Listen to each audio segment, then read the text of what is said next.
ഓം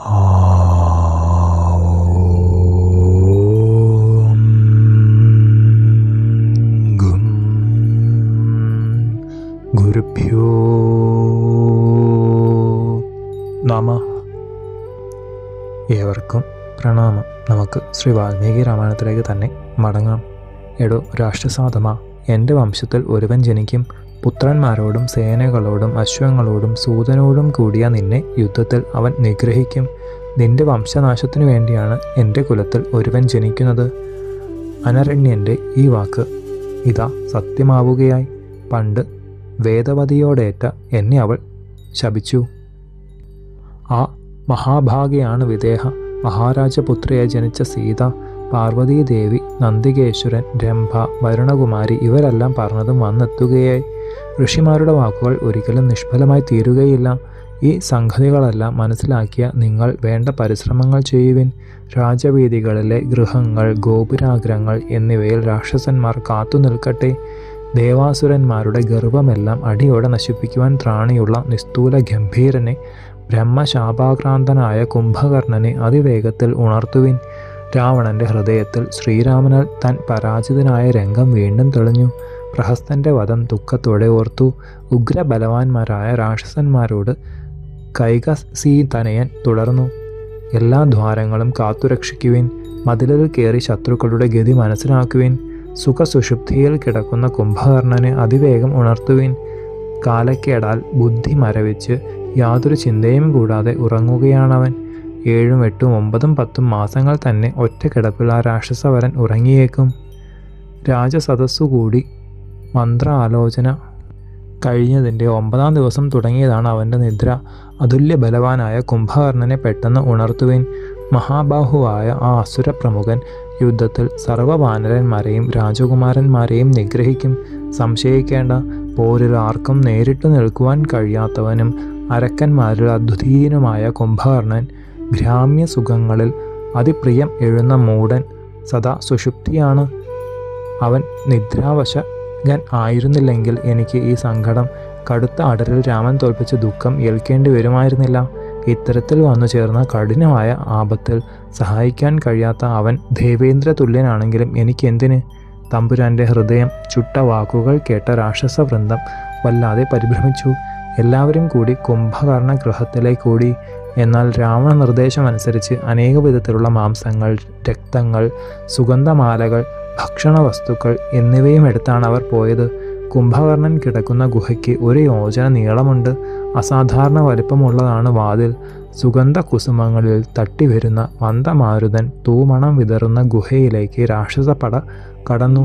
കുംഭകർണന്റെ കൂർക്കം വരിയാൽ രാക്ഷസന്മാർ ചിലർ പുറത്തേക്കു തന്നെ കൊടുങ്കാറ്റു തട്ടിയ പോലെ തെറിച്ചു. ബലശാലികളായ അസുരന്മാർ കൂടി വളരെ പ്രയാസപ്പെട്ടിട്ടാണ് ഗുഹയിലേക്ക് കടന്നു ചെന്നത്. ചുറ്റും പൊൻതിട്ടകളോടുകൂടി ഏറ്റവും നിർമ്മലമായിരിക്കുന്ന ആ ഗുഹയെ കൗണവന്മാർ കണ്ടു. ഉടഞ്ഞുകിടക്കുന്ന മാമല പോലെയുള്ള ആ വികൃതാംഗനെ, ഘോരാത്മാവായ അസുരകേസരിയെ ഉണർത്തുവാൻ എല്ലാവരും ഒത്തുചേർന്നു. കേശജാലങ്ങൾ നിറഞ്ഞവനും ചീറുന്ന പാമ്പിനു തുല്യനും ഭയങ്കരമായ കൂർക്കത്താൽ തന്നെ നടുക്കുന്ന ഭീമരൂപനും കാരാളങ്ങളായ നാസാപുടത്തോടു കൂടിയവനും പാതാളം പോലെയുള്ള വക്ത്ര ഗഹ്വരമുള്ളവനും സർവ്വ അവയവങ്ങളും മൃദുലമെത്തയിൽ വെച്ചിട്ടുള്ളവനും മേധസ്സിൻ്റെയും രക്തത്തിൻ്റെയും ഗന്ധമുള്ളവനും തങ്കത്തോൾ വളകളും സൂര്യതുല്യ രത്നക്കിരീടവും അണിഞ്ഞിട്ടുള്ളവനും ശത്രുക്കൾക്ക് മുഴുവൻ അന്തകതുല്യനുമായ കുംഭകർണനെ കണ്ട പിശുദാശികൾ മതിയാകാത്ത ഭക്ഷ്യപദാർത്ഥങ്ങൾ കൊണ്ടുവന്ന് കൂട്ടിത്തുടങ്ങി. പലതരത്തിലുള്ള മൃഗങ്ങളുടെയും പോത്ത്, പന്നി തുടങ്ങിയവയുടെയും മാംസം മേരുപർവ്വതം പോലെ ഉയർന്നു. അത്ഭുതജനകമായ വിധത്തിൽ ചോറും കൂട്ടിക്കഴിഞ്ഞു. 1000കണക്കിൽ കുടങ്ങൾ രക്തങ്ങളും പല മാതിരി മദ്യങ്ങളും നിറച്ചു വന്നെത്തി. കണ്ണുമിഴിച്ചാൽ കാണത്തക്ക വിധം ഇവയെല്ലാം കുംഭകർണ പുരോഭാഗത്തിൽ ദേവാരികൾ ഒരുക്കി വെച്ചതിനു ശേഷം മികച്ച ചന്ദനക്കൂട്ടുകൾ, കളഭങ്ങൾ തുടങ്ങിയവ ആ ശത്രുതാപിയെ ധാരാളം പൂശി ദിവ്യസുഗന്ധത്തോടു കൂടിയ മലർമാല്യങ്ങളെ മണപ്പിച്ചു. സൗരഭ്യമാർന്ന ധൂപങ്ങൾ ഏൽപ്പിച്ചു. ഇടിനാദം പോലെ എല്ലാവരും ഒത്തൊരുമിച്ച് ആ വൈരിനാശകനെ സ്തുതിച്ചു.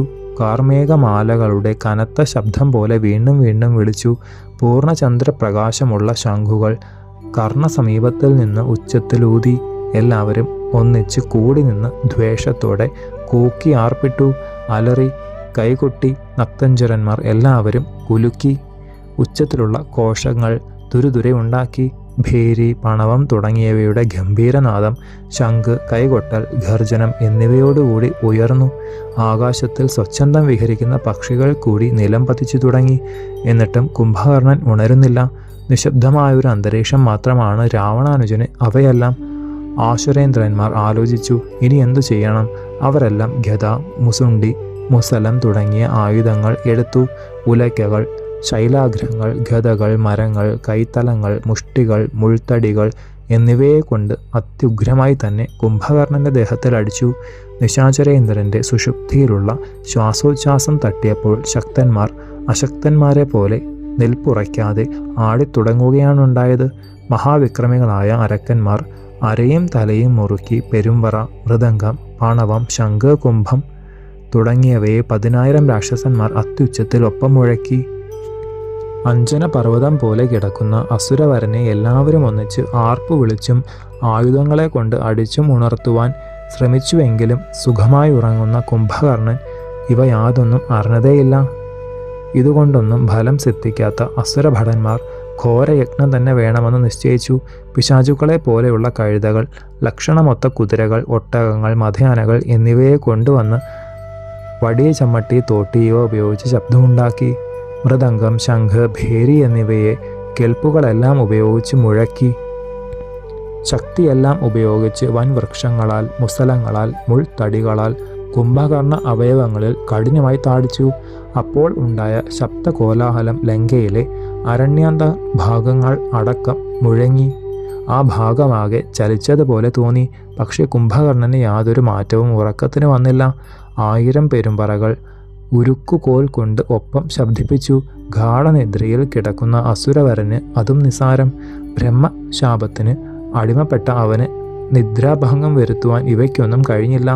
ഭീമവിക്രമികളായ രാക്ഷസവരന്മാർക്ക് ദ്വേഷം വന്നു. കൺതുടുത്തു കഴിഞ്ഞ അവർ ആ പർവ്വത തുല്യ ശരീരത്തിൽ ചാടിക്കേറി നൃത്തം വെച്ചു. ചിലർ ചെവിക്കടുത്ത് നിന്ന് ആർപ്പിട്ടു. ദേഹത്തിലുള്ള രോമം പറിക്കുവാൻ തുടങ്ങി. ചിലർ ചെവിയിൽ കടിച്ചു. 100 കുടങ്ങളിൽ വെള്ളം കൊണ്ടുവന്ന് ചെകിട്ടിലൊഴിച്ചു. പക്ഷേ ഇതുകൊണ്ടൊന്നും കുംഭകർണൻ ഒന്നനങ്ങുക കൂടി ഉണ്ടായില്ല. സുഖമായി കൂർക്കം വലിച്ച് ഉറങ്ങുക തന്നെയാണ്. കൂടം, മുൾത്തടി എന്നിവയെ കൊണ്ട് ശക്തന്മാരായ രാക്ഷസന്മാർ തലയിൽ, മാറിൽ, മർമാവയവങ്ങളിൽ ആഞ്ഞടിക്കുവാൻ തുടങ്ങി. കയർ കൊണ്ട് കെട്ടി വലിച്ചു കൊണ്ടുവന്ന ശതഗ്നികൾ കൊണ്ട് അടിമുടി പ്രഹരിച്ചു. ആ കൂറ്റനായ നക്തഞ്ചരന് അതും നിസാരമാണ് ഉറക്കത്തിൽ. ഉന്നതങ്ങളായ 1000 ഗജവീരന്മാരെ കൊണ്ടുവന്ന് ദേഹത്തിൽ അങ്ങോട്ടും ഇങ്ങോട്ടും ഓടിച്ചു തുടങ്ങി. എന്തോ ഒന്ന് തന്നെ സ്പർശിച്ചതുപോലെ തോന്നിയ ആ ശരമുഖ്യൻ പതുക്കെ ഉണർന്നു. പർവ്വത ശിഖരങ്ങളെ കൊണ്ടും കഠിനമായി പ്രഹരിക്കുന്ന ഏതിനെയൊന്നും ഗണിക്കാതെ ഉറക്കം പോയപ്പോൾ ഉണ്ടായ കഠിനമായ വിശപ്പോടെ കുംഭകർണൻ എഴുന്നേറ്റു. ഏറ്റവും വലിയ സർപ്പം പോലെ നീണ്ടുരുണ്ട്, ഗിരിശൃംഗം പോലെ കരുത്തും വലിപ്പവുമാർന്ന കൈ കുടഞ്ഞ്, ബെടവാമുഖം പോലെ വായ പിളർത്തി കോട്ടുവായിട്ട് ആ രാക്ഷസ പ്രമുഖൻ ഘോരമായൊന്ന് മൂരി നിവർന്നു. കോട്ടുവായിടുന്ന അവൻ്റെ പാതാള തുല്യമായ വക്ത്രം മേരു പർവ്വത ശൃംഗത്തിൽ ഉദിച്ച ദിനകര തുല്യം കാണായി. ഉറക്കം കൊണ്ട് കൺമുഴുവൻ മിഴിക്കാതെ കോട്ടുവായിടുന്നതോടെ ഒരു നെടുവീർപ്പ് പർവ്വതാഗ്രത്തിൽ നിന്നുണ്ടായ കൊടുങ്കാറ്റ് പോലെ പുറപ്പെട്ടു. എഴുന്നേറ്റിരിക്കുന്ന കുംഭകർണൻ്റെ ആ രൂപം വെള്ളിൽ പക്ഷികളോടുകൂടിയ വർഷാരംഭ മേഘമാല പോലെ ശോഭിച്ചു. അന്തകതുല്യനായ അവൻ കൺമിഴിച്ച് ചുറ്റും നോക്കി. ചെന്തി നിറമുള്ള കണ്ണുകൾ ഇടിമിന്നൽ പോലെ ജ്വലിക്കുന്ന 2 വൻഗ്രഹങ്ങൾ പോലെ തീക്ഷ്ണമായി പ്രകാശിച്ചു. അനേക തരത്തിലുള്ള ഭക്ഷ്യോപായ